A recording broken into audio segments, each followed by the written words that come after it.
नमस्कार दोस्तों, welcome to your own channel wealth with R V. तो आज हम लोग बात कर रहे हैं एक बैंक के बारे में, इंडियन बैंक के बारे में, जो सबसे बड़ा बैंक होने के साथ साथ सबसे सस्ते वैल्यूएशन के साथ साथ तगड़े सेल्स ग्रोथ परफॉर्मेंस दे रहा है।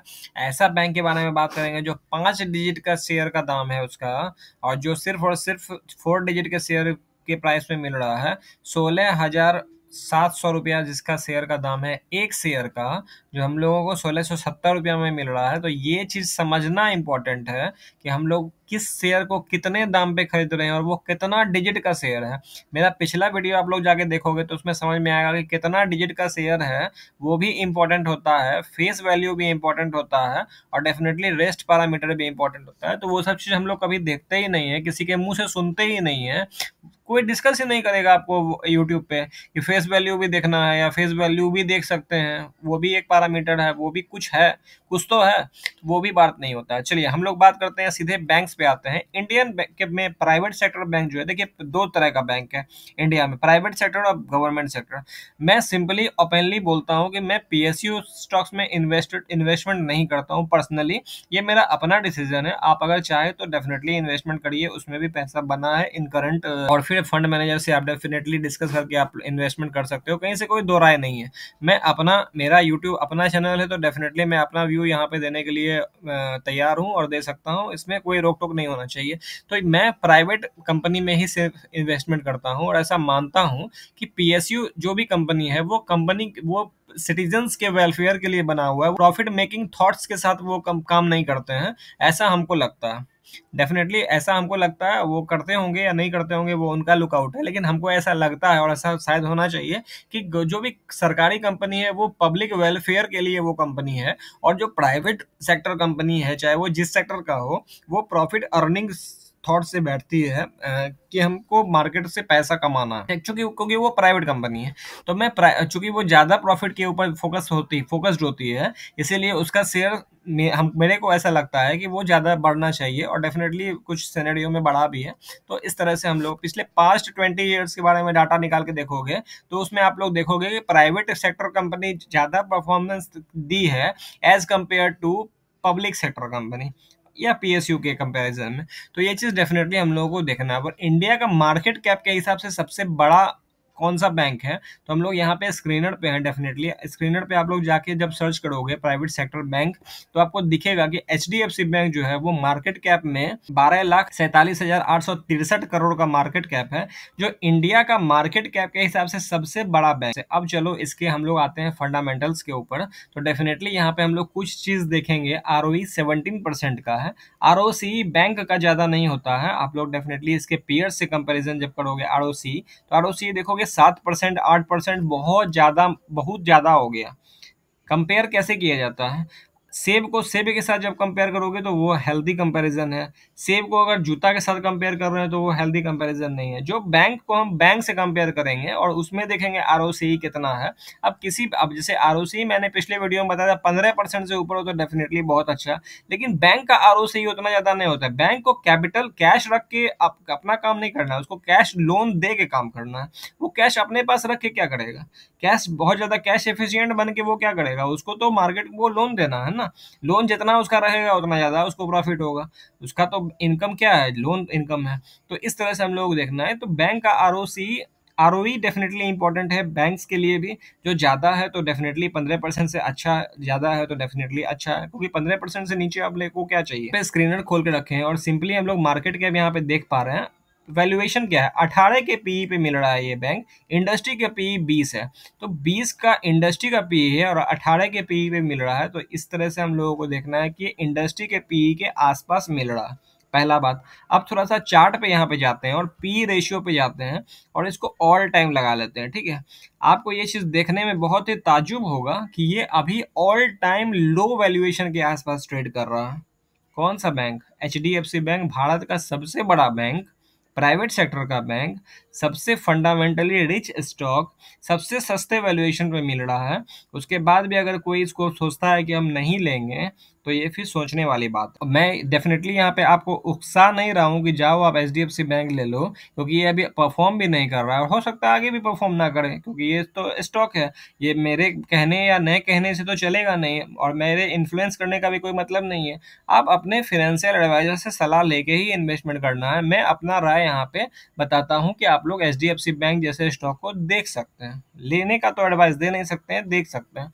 तो यहाँ पे हम लोग, मैंने आपको सिद्ध कर दिया कि यहाँ पे ऑल टाइम लो पे ये वैल्यूएशन पे ट्रेड कर रहा है, जो कि मोटा मोटी 15 के पीई पे भी आ गया था। तो अभी मोटा मोटी ये 18 के पीई पे चल रहा है। तो जो चल रहा है सो चल रहा है। तो यहाँ पे मोटा मोटी ऑल टाइम लो के पीई पे ये मिल रहा है। ठीक है, पहला बात। दूसरा बात, वैल्यूएशन तो हो गया सबसे सस्ता।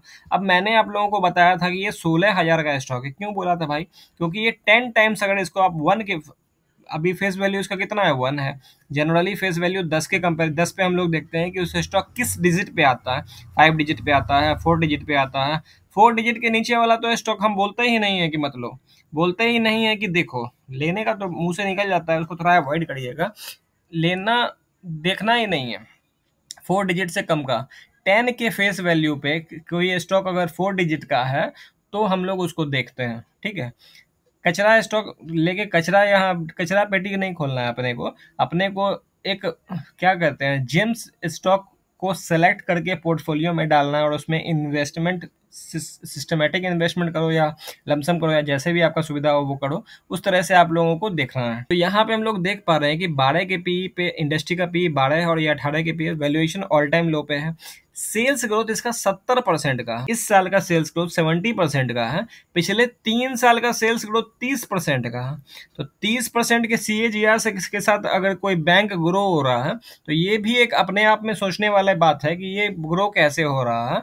तो ये थोड़ा सा एक सोचने वाली बात डेफिनेटली होता है, क्योंकि जनरली बैंक्स जो है वो 20% के हिसाब से, 15%, 20% के हिसाब से आप देखोगे ग्रो कर सकता है एक हेल्दी बैंक। और यहाँ पे 30% के हिसाब से कोई बैंक ग्रो कर रहा है, तो डेफिनेटली ये बहुत ही मस्त और पॉजिटिव बात है। यहाँ पे आरओई भी 15% से ज्यादा ऑफर कर रहा है, तो कहीं से कोई दो राय वाली बात ही नहीं है। यहाँ पे सोचने वाली बात, डिविडेंड यील्ड इसका थोड़ा सा ज्यादा है, 1.19%। ज्यादा डिविडेंड देने के कारण जो होता है, कभी कभी स्टॉक भी अंडर परफॉर्म कर जाता है। तो इस तरह से हम लोगों को सोचना है। नेट प्रॉफिट वगैरह के बारे में क्या बात करें, फ्री कैश फ्लो इसका 15,000 करोड़ का है, नेट प्रॉफिट सालाना 35,000 करोड़ का है। कैश फ्लो के बारे में बात कर लो तो यहाँ पे 31 सारा कैश फ्लो आपको पॉजिटिव दिखेगा। 2013 से लेकर आपको सिर्फ यहाँ पे 2-3 जगह आपको निगेटिव दिख रहा है, और बाकी सारा cash flow, net cash flow यहाँ पे पॉजिटिव है। तो कहीं से कोई दिक्कत वाली बात नहीं है। और उसके बाद फिर एनुअल पीयर कंपैरिजन थोड़ा सा कर लेते हैं। इसको कंपेयर कर लेते हैं सिंपली आईसीआईसीआई बैंक से। तो आईसीआईसीआई बैंक हम लोग खोल के हम लोग देख पा रहे हैं कि ये जो है 2 के पी पे, 2 के फेस वैल्यू पे 1200 का शेयर है, तो मतलब 6,000 का शेयर है ये। ठीक है, कहाँ 6,000 का शेयर है और कहाँ एचडीएफसी बैंक 16,000 का शेयर है। तो 6,000 का शेयर और 16,000 के शेयर में क्वालिटी कंपैरिजन आप लोग मन के अंदर में कर सकते हो कि हम 16,000 का कंपनी, 16,000 का एक शेयर वाला कंपनी में इन्वेस्टमेंट करें या फिर 6,000 का एक शेयर वाला कंपनी में इन्वेस्टमेंट करें। इसमें बिल्कुल हम आपको नहीं बोल रहे हैं कि आईसीआईसीआई बैंक अच्छा है और एचडीएफसी बैंक खराब है, या एचडीएफसी बैंक बहुत अच्छा हो गया इस कारण से और आईसीआईसीआई बैंक खराब हो गया, ऐसा बात नहीं बोल रहा है। लेकिन एक बोलोगे तराजू किसके तरफ भारी है, तो भैया एचडीएफसी बैंक की तरफ भारी है, क्योंकि वो 5 डिजिट का शेयर है at the face value of 10 rupees. ठीक है, और आईसीआईसीआई बैंक 4 डिजिट का शेयर है on the face value of 10 rupees, जो है आपके सामने, समझो सीखो। ये भी 19 के पी पे है, एचडीएफसी बैंक 18 के पी पे है। तो डेफिनेटली आरओई इसका आईसीआईसीआई बैंक का ज्यादा है। तो पिछला पास्ट 5 साल का देखोगे आप डाटा, तो इसका आरओई चूंकि ज्यादा है, इसीलिए आईसीआईसीआई बैंक ज्यादा रिटर्न दिया होगा।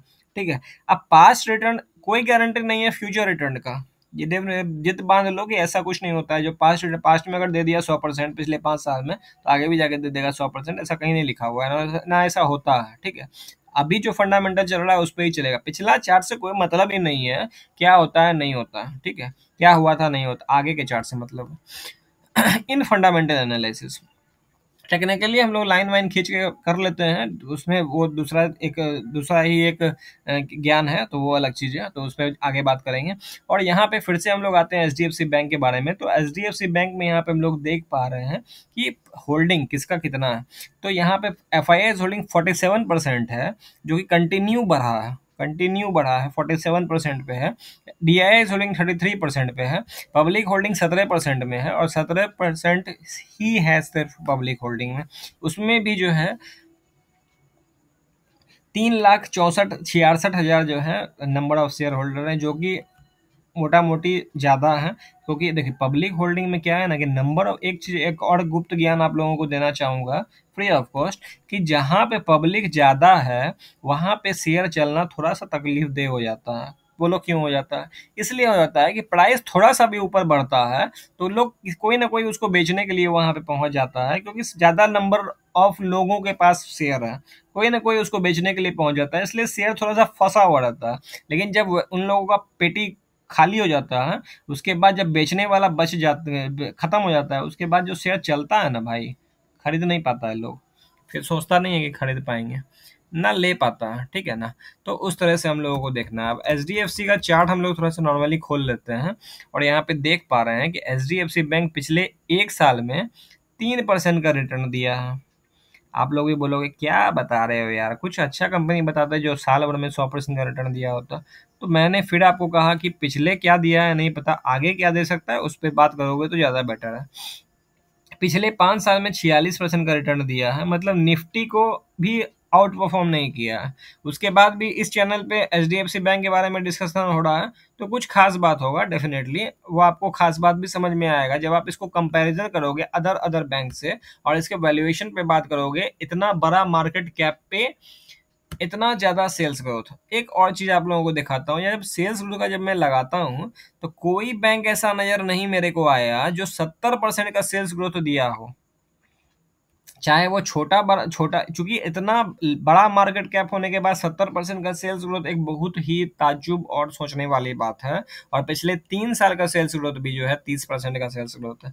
तो बहुत, अब आईसीआईसीआई बैंक को अगर कंपेयर करोगे या कोटक महिंद्रा बैंक को कंपेयर करोगे तो पिछले 3 साल में वो 18% के रेट से बढ़ा है, वहीं H D F C bank 30% के रेट से बढ़ा है, और उसके बाद भी पिछले 3 साल में रिटर्न कुछ नहीं दिया है।